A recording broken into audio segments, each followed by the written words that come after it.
Hi, everyone. I'm Diane Brady. I'm here with my colleague, Sara Dorn, who has, of course, been covering, among many other things, Sara, the debt ceiling debates, I suppose, at this point. Let's start with where we are right now. And we're talking here as of January 23rd. We had Treasury Secretary Janet Yellen say defaulting on debt could cause self-imposed calamity. Is that sounds sort of devastating? Is she right? It does. And we don't actually know what would happen if the federal government defaulted on its debt because it has never happened before in history. But the last time we had a debt ceiling battle like this in 2011, when Republicans had just taken control of the House, President Obama was in office, and they were threatening spending cuts that the White House was refusing to agree to. The federal government became within days of defaulting on its debt, what is known as the X date. And that is when, debt exceeds a certain dollar figure that is imposed by Congress. And for the first time in history that year, the US's credit score was downgraded.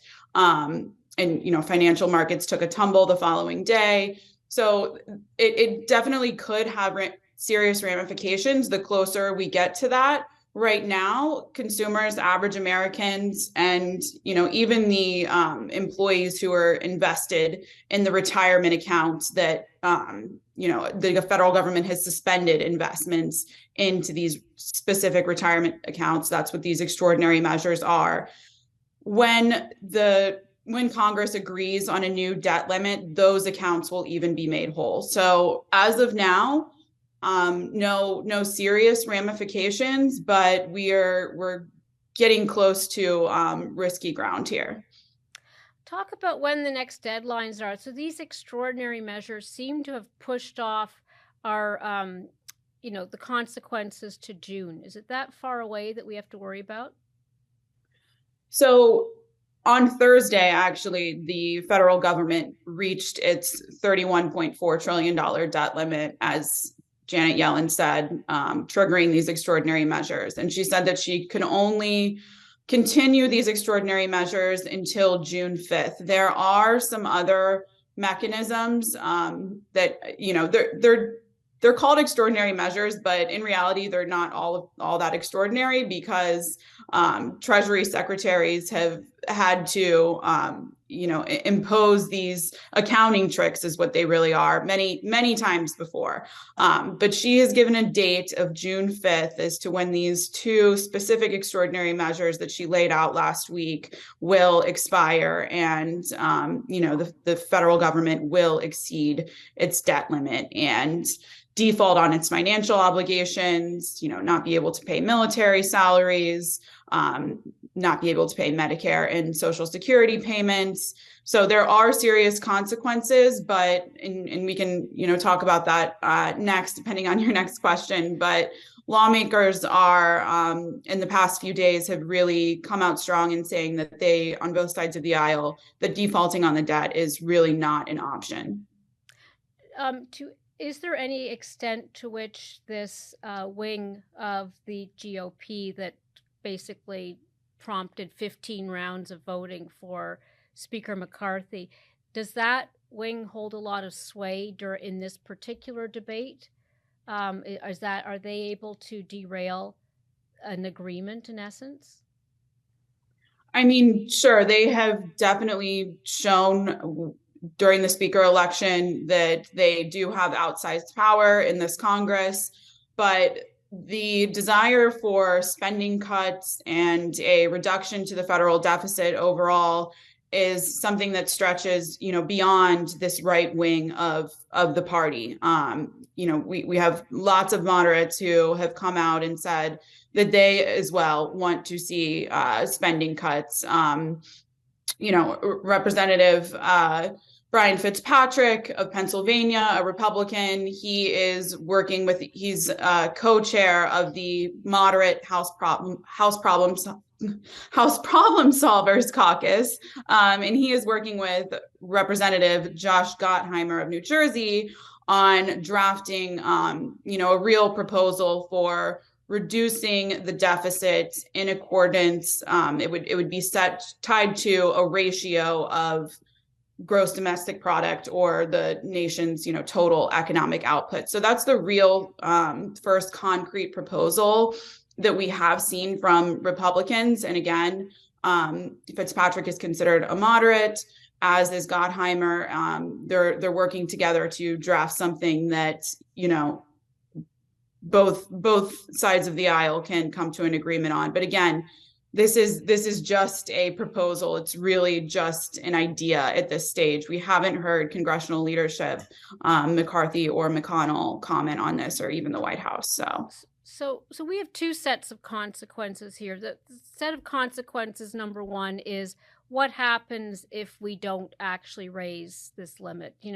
What are we looking at in terms of, in addition to downgrading our credit rating, the average person, how are they going to feel that? Well, as I said before, I mean, the downgrade to the credit rating could come before we reach the X date or the federal deficit, as it did in 2011. But in addition to failure to pay the government's possible failure to pay Medicare and Social Security, which obviously all Americans would feel the effects of, the markets could tumble and have devastating financial consequences in that sense. What would you be watching for in the next week? How urgent does this feel now that we know Secretary Yellen has put in place these measures?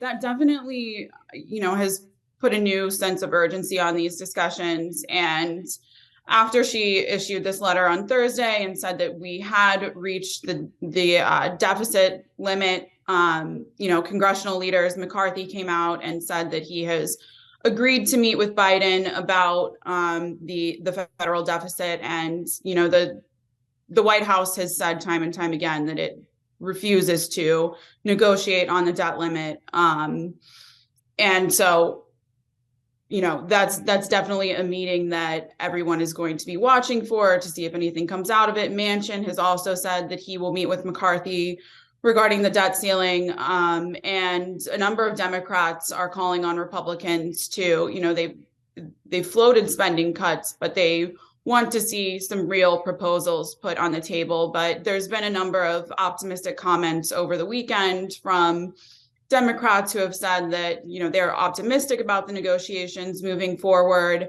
And yes, so a renewed sense of optimism, I would say, since Yellen's letter last week, and sort of a willingness to negotiate. As I talked about, Gottheimer and Fitzpatrick have a proposal that they are working on, which is the first real concrete proposal that we have seen from the Republican side. And obviously it's bipartisan at this point. So I know that the debt ceiling debates have been politicized for many years at this point.